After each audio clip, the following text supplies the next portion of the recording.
welcome back to The Mandatory. If you like the content, make sure to hit that like button, hit that subscribe button. If you're listening to this on the audio side, leave a rate and review wherever you find audio. We're going to be there.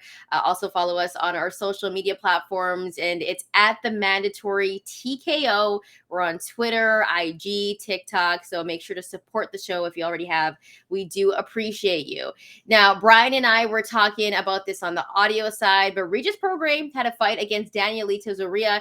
Not his best performance. He got the victory, but now we feel like we can make a list.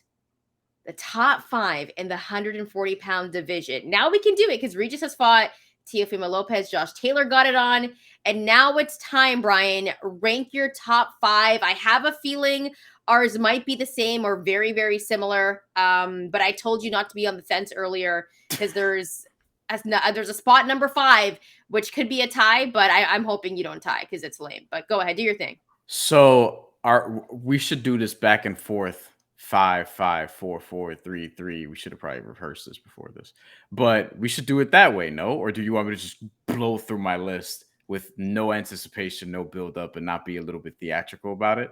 You don't want to go back and forth? 5, 4, 3, 2, 1. Okay, yeah, sure, we can do it. Starting with number 5. Yes. Starting with number 5. Well, yeah, that's lame. Should we not start with number 1? See, we don't rehearse anything here on the Mandatory. We're not starting with number 1. This is gonna ruin the whole list. I'm not doing that. All right. Well, why don't you? Well, I hope you don't have a tie for number 5, because if you do, then I'm just gonna hop off and we're not gonna do this. So don't be lame. Actually, have one person for number 5. Don't give me no tie. So give me your number 5 right now at top 5 at the 140-pound division. What if I do have a tie at number 5? You can't do it, or I'm gonna hop off. Like, don't be on the fence. You know what I mean? I don't look. Okay, first of all, I don't know what to do with my number 5 spot because I do have a tie, but I don't want to say that I definitively do because you said you're gonna log off. Why do I have to make a decision? Both of these guys are. Is this not a list? Are we not doing a list right now? You could have ties on a list. That's a lame list. Who has a tie on a list? You could have a tie on a list. This is a thing. Bro, okay, so when we're talking about basketball, we make a list for GOAT. Are Jordan and LeBron tied ever? You could do that. You could, but who does that? I wouldn't do that, but this is also number 5 on a super lightweight list. This isn't the greatest boxer, greatest basketball player of all time list. It's a list is a list. Can I make the defense as to why these guys are tied? I know who it is because I'm gonna have the same, but I picked one. You know why? Because I don't have a weak mind, man. I just give it. You know what I mean? I thought you were a New Yorker. What is this? Okay, listen. Jose Ramirez and Arnold Barbosa Jr. are tied at 5th. And the reason why they're tied is because they should fucking fight each other and decide who's going to be, apparently the mandatory for the WBO and perhaps even for an interim title if Teofimo Lopez is in fact retired. But these two should be tied. Jose Pedraza and Richard Comey fought each other. And then Richard Comey went and fought Jose Ramirez and got stopped. And Jose Pedraza went and fought Arnold Barbosa, seemingly almost got stopped, but definitely lost that fight. Both of these guys should fight each other to determine who's going to be next in terms of number 1 contendership in that sort of top-ranked stable. It just makes a lot of sense. It makes a ton of sense. So are you having that as a tie? Yeah.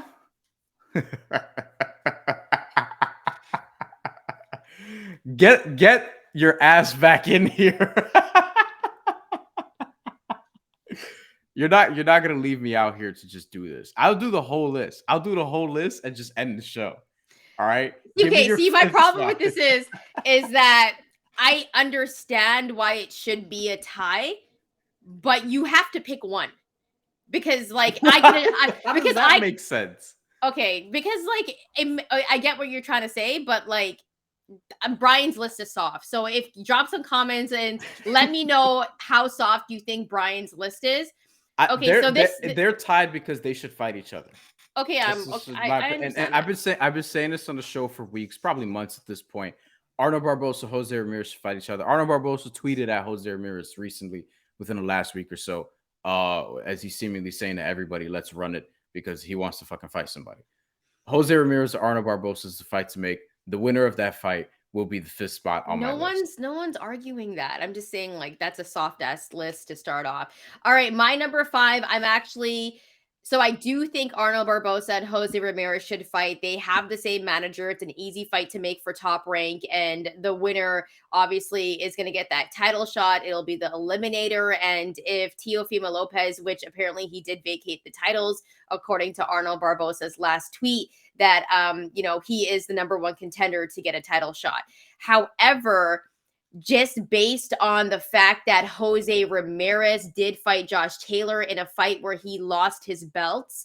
And that was a fight where I felt like Jose Ramirez didn't look like the Jose Ramirez that we know. And listen, I do think Barboza looked way better against Pedraza than Jose Ramirez did. But the fact that Jose Ramirez is the former champ, used to hold those belts, did fight Josh Taylor, I'm putting him in that number 5 spot. But number 6 would be Arnold Barboza Jr. And until they fight and Arnold beats Jose Ramirez, then I'm going to have to keep Arnold on number 6, unfortunately, rolling with Jose Ramirez at number 5, just because he is the former champ. Has the pedigree, and he has already been in the ring with Josh Taylor, whereas we're waiting for Arnold Barboza Jr. to have that bigger name on his resume, even though he bodied Jose Pedraza and he made it look easy. So I'm rolling with number 5, not being soft like Bryan. First of all, the NBA had their 75 greatest players list, and there was a tie there because they had 76 people. So you're calling the NBA soft. You're calling but that's a list of 75, bro. When we talk about like and a they list had where 70, we're talking about the best. But they had 76 people in their 75. Exactly, though. But we're talking about a top 5, right? Like I'm talking about like these are the best. Like if we're gonna make a massive list like top 10, then maybe we'd have a number 11. No, it's definitely different. I'm trying to make this a good list. You know what I mean? Well, so here's the thing. And Ramirez, if you want to have somebody ahead, Ramirez makes sense. But also Arnold Barboza looked better against Pedraza than Jose Ramirez did against Richard Comey. Not even just against Pedraza, but against Richard Comey. Arnold Barboza was very impressive. So have him at number 5 then. So why don't you have him at number 5? Because Ramirez has a pedigree and is a former champion, and they're tied, and they should fight each other. Moving on to number 4. So he's former champion, better pedigree, but they're tied. Okay, that makes sense. Because Barboza's looked better lately. He has, and I said that, but just like you said, this dude's contradicting himself. Who cares? Soft ass. No. You're contradicting yourself too. You're not giving the NBA shit for having 76 out of top 75, but I get shit. Hey, we're not the NBA though. We're not. This is the mandatory. You know what I'm saying? Have some vision, man. I do have some vision, but I know how to make a list. That's what I know. I'm not in at number 4. Bryan Fence Fonseca. That's his new name. Yo, Fence. That's what I'm going to call you. Terrible name. I'm going to call you Fence for now because he's on the fence. All right, number 4. Who you got? Awful. Number 4. And if Dexter, my podcast co-host, Ain't Hard to Tell podcast, is watching this, he will not be surprised. I had a tie on my list before, and he never let it down. Loser. Okay, go on. So did he. Number 4. Shut up. Number 4, the former WBO super lightweight and former undisputed super lightweight champion Josh Taylor. After his loss to Teofimo Lopez, was dominated 1, 2, maybe 3 rounds at tops, but had the pedigree, beat everyone there was to beat seemingly up until then. So you can't drop him off. But Teofimo Lopez kind of whooped his ass. And before we made this list, before that fight, if we made this list, he would have probably been number 1 or 2. Definitely at least number 2, but probably number 1. He drops to number 4 for me, which I think kind of gives away my top 3, although people wouldn't know the order. But Josh Taylor is number 4 for me, and I had an easy time making that decision, so no ties here. Yeah, great job.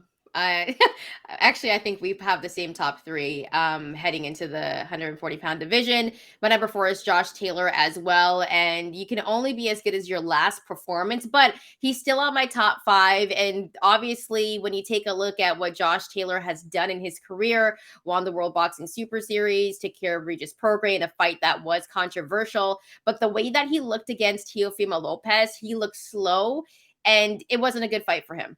I had him winning 2 rounds in that fight. And I mean, Teofimo Lopez picked him apart. Not a good performance by Josh Taylor. Did not look good against Jack Catterall. This is 2 bad, really, performances. But he's still in the top 5 because, listen, he was undisputed not too long ago. Had to vacate his belt as well, 3 out of the 4.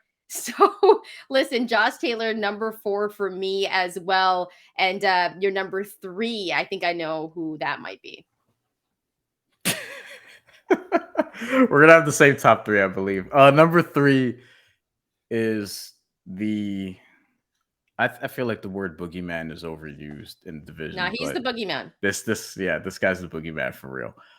Has a fight coming up in August against Sergey Lipinets. Hopefully that's coming to New York so I can go. But Subriel Matias, the current IBF champion, I think is number 3. I think should be considered number 3. I think there's a case that you could leave Josh Taylor ahead of him, but the way Josh Taylor Can I looked be against honest? I think there's a way you could leave Josh Taylor off the top 5 and put Arnold Barboza at number 5, just based off his last 2 performances and the way that Arnold has looked.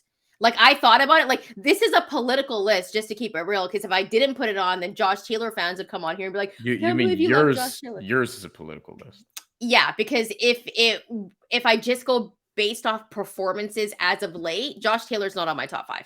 But if we're making a list based off resume and what he's accomplished and the fact that I do think he's still a very solid fighter, like we have to take those things into consideration. So there is a criteria for this list for myself, right?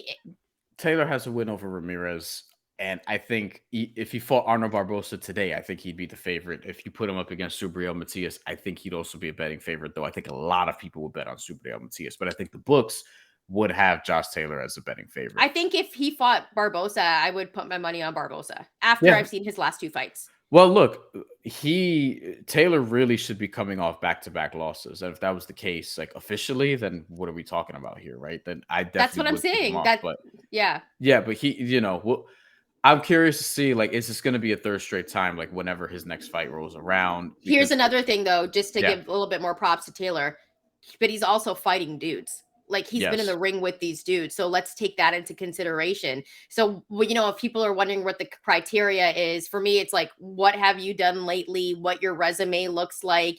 Also, who you've been in the ring with. body of Um, work. yes. Yeah. So all those things come into factor. So that's why Josh Taylor is in that 4 spot, still in the top 5. But his past 2 fights did not look very good, and it instead of being 1-1, it could be 0-2. Do we both have Subriel Matias at number 3? The boogeyman, Subriel Matias. Number 3, when you take a look at how I feel like he is avoided. I feel I like wouldn't he want to didn't. fight him. No, Are you kidding me? I think there's He's a lot knocked to out lose. everyone he's fought. The only loss he has, he avenged that with a knockout. And that was actually, he was going through a lot of things outside of the ring during that time, when he did have that one loss, Subriel Matias. But when you take a look at the way that he fights, his style, Mhm. he's the boogeyman, and people do avoid him. He's number 3 on my list. Now, this is where it gets tricky because Oh, I actually, for a very long time, I had one person on my number 1. I didn't even have this guy as number 2, but now I do. Who's your number 2? still Teofimo Lopez. Okay. I thought about flip-flopping them, which means my number 1 is Regis Prograis. Now look, it's really because body of work. I want to see Teofimo Lopez, 1, not retire, and 2, fight Regis Prograis. Regis Prograis was telling him, "You can't retire without fighting me." And apparently Teofimo Lopez doesn't give a shit. He's gonna stay retired seemingly. I'm starting to buy into it a little bit now because I said, yeah, I'm not buying it until he vacates the title. And apparently he is. So yeah, he might be. Although I still think that if you gave me odds on is he going to fight again within the next year, I think he's going to fight. But look, I think for now at least he's going to be retired. I'll keep him at number 2 because body of work at 140 is really what it comes down to. Teofimo Lopez has had 3 fights in this new division. Pedro Campa, and then there was a Sandor Martin fight, which very close. We talked about it. Could have gone either way from a judging perspective. I had Teofimo Lopez winning that 95-94, which I believe another judge did. I think you had the exact same score. I thought it was Not the first close. time. Not the first time, though. The first time I had it, like, I would have been happy with the draw. Went back, watched it 3 times after. And 3 times after the fight, I had Teofimo Lopez winning by just 1 point as well. Yeah. Similar to Regis Prograis, Danielito Zorrilla, where I feel like the underdog dude coming in probably could have won the fight if they just engaged a little bit more. And it was tough to beat the other guy in their home turf. But look, I think Regis Prograis body of work, like his entire career, has basically been at 140. He's won Mm-hmm. multiple titles at 140. Yes, he didn't look awesome in his last fight, and doesn't really, quite frankly, have the resume that Teofimo Lopez does. Like, I'll acknowledge that on the front end, but at 140, this is what we're talking about in this weight class. Like, I think Regis Prograis, like, I still give him the number one spot. I still, to this day, think that the Josh Taylor fight should have at least been a draw. I don't think Yeah. that Taylor really beat him. I thought a lot of people saying that that should have been a draw at the time. There's even a case for Regis I Prograis thought Regis winning. won that fight. There's a I thought case he for that. won. Yeah, I don't think he should have that L on his record, but that's just me. But Teofimo Lopez beat Josh Taylor impressively. Now, Josh Taylor, 16 months away from the ring, post Jack Catterall. Regis Prograis was probably in the ring with a better version of Josh Taylor. We'll definitely find that out as sort of time progresses. But this is how I'm having it now. But I would also acknowledge that if Teofimo Lopez didn't retire or fought Regis Prograis, one, I think Lopez would be a betting favorite. Two, not sure who I put my money on, right?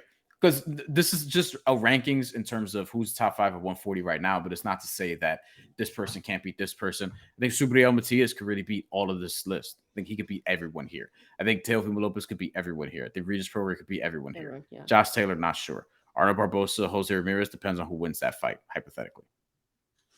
Yeah, so this was a very, very tough decision for me. And for a very long time, I had Regis as number one. It's all about what you done at the 140-pound division, but I'm going to rank Teofimo Lopez as number one in the 140-pound division. And I say that because I go by body of work. And I know that it's not at 140, but when you think about it, he still beat Pedro Campa in a TKO victory in his first fight at 140 pounds. And keep in mind, for people that are casual fans, when you make the jump from a weight class, it's a massive jump. Like going from 135 to 140, that's a massive jump. So he takes care of Pedro Campa. Sandor Martin, he's a top 10 in a 140-pound division. Very tricky fighter. Sandor Martin's not a guy that you're going to get up and out of there. Teofimo Lopez did work on him and got it done.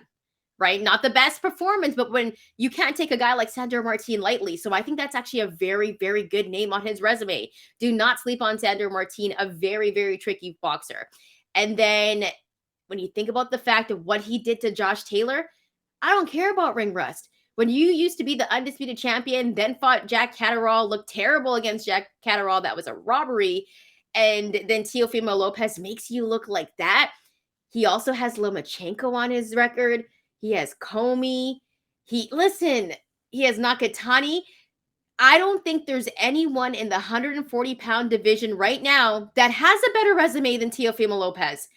And I don't care if he did at 135 or 140. The fact that he has those names on his list, you have Josh Taylor and Lomachenko on your list. That's a Hall of Fame resume. And I have him as number one right now, just based off his last performance. I'm going off last performance now in the ranking when it comes to my criteria. And he had a better last performance than Regis Prograis did against a guy like Danielito Zorrilla. And listen, if I was going to do a tie, this is the chance I would do it. But I'm not going to make a soft list. So I'm going to go with Teofimo I didn't do Lopez. a tie at number one, first of all. Well, I guess it doesn't matter because the NBA did it. But I have Teofimo Lopez number one based off of his last performance, based off the names that he has on his resume, and based on the fact that it doesn't matter. He is undefeated, 3-0 in the 140-pound division. And when you actually take a look at it, those are some pretty good names.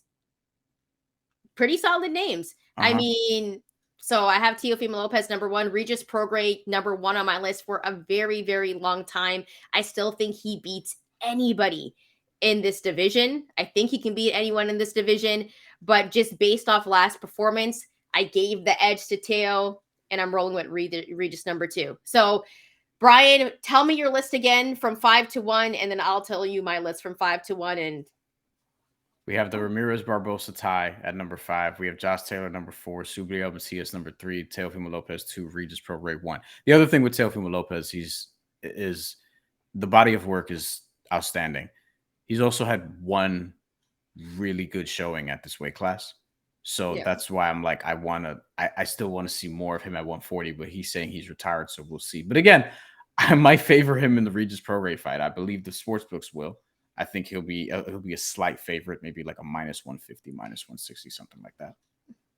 Yeah, you know what's kind of funny is I have Teo as number one, but I think if it was him and Regis, I'd give the edge to Regis. Like I would put money on Still, Regis. But I mean, but this list is just based on like what I've seen lately, and as you know, it's always what you've done lately, right? So this is what the list is kind of based on. Bring back my list. Bring back my list, because you're in charge of captions. Don't take it away just yet. So yeah, Teofimo Lopez number one, Regis Prograis number two, Subriel Matias number three, Josh Taylor number four, Jose Ramirez number five, and honorable mention number six, Arnold Barbosa Jr. I have a couple honorable mentions. Oh, I'm not surprised. Yeah, How yeah. many do you have? Like five? Nah, I also, by the way, there's someone else I want to add on the list, just before you do, because technically you gave six names, so I guess I can give a number one, Arnold another Barbosa one. is your number 6. No, I'm giving another one. Actually, this could be a tie, possibly. Ryan Garcia. How do we leave Ryan Garcia off the list? Just got into the ring with Tank Davis. I still Well, he was think interim lightweight champion. He hasn't really done anything of note no, ever but I fully think getting yet. into the ring with Tank, even though that was at a catch weight, I still want to see more from Ryan Garcia, but he's in the top 10 for me. And a guy that's not even on my top five, and it's unfortunate, is Rolly, right? Rolly has a belt, but he's not in the top five, based off that last performance, which is He was losing to Ismael Barroso, and worst stoppage ever. he was yeah, it's one of the worst I've ever seen. And he was ordered to fight O'Hara Davies next, I Mm. believe, which I'm not sure he's gonna win that fight. Um, I would like to see Rolly against Ryan Garcia though. Like that's a money fight. So, and to reiterate, here's my list: Regis Prograis number one, Teofimo Lopez number two, Subriel Matias number three, Josh Taylor number four. Hold your comments, please. We have a tie: Jose Ramirez, Arnold Barbosa at number five. OLI outside looking in: Sandor Martin, Jack Catterall. Also ... Looking forward to seeing the prospects, see how they rise up this list. Gary Antoine Russell, I think, can sniff this list very soon, if Yes. he's active enough. He hasn't fought since last July on the Danny Garcia. Who did he fight? Benavidez card, not the really good David Benavidez, but the Benavidez that Terrence Crawford beat, whose name is escaping me right now. Regardless, he won that fight. And also, Richardson Hitchens is fighting Montana Love at 140 on the Alicia Baumgartner card in July. That's going to be very interesting. I think Richardson Hitchens is going to win that fight. He's been wanting Montana Love for a while, but Montana Love is also skilled. And even though he lost to Steve Spark, and go look up how that happened, but I think if Richardson Hitchens wins that fight, or even if Montana Love wins that fight, I think whoever wins that fight is going to start getting some real buzz as a contender. So I think that fight is very important to this division as well. Yeah, stacked division. Let us know your list from 5 to 1, 1 to 5. Do you agree with Bryan? Do you agree with me? Drop some comments below. Let us know your top 5 in the 140-pound division. Also, if you like the content, hit that like button, hit that subscribe button. If you're listening to this on the audio side, leave a rate and review, give us that 5-star. Thank you so much for rocking with us. We'll be back with some more content, some more betting. We got a couple of fights. Bryan's fellow Puerto Rican, Edgar Berlanga, going to be in the ring as well. So we will have some betting for you. I will be there also. Yeah. Thanks so much for rocking with us, and we'll be back soon.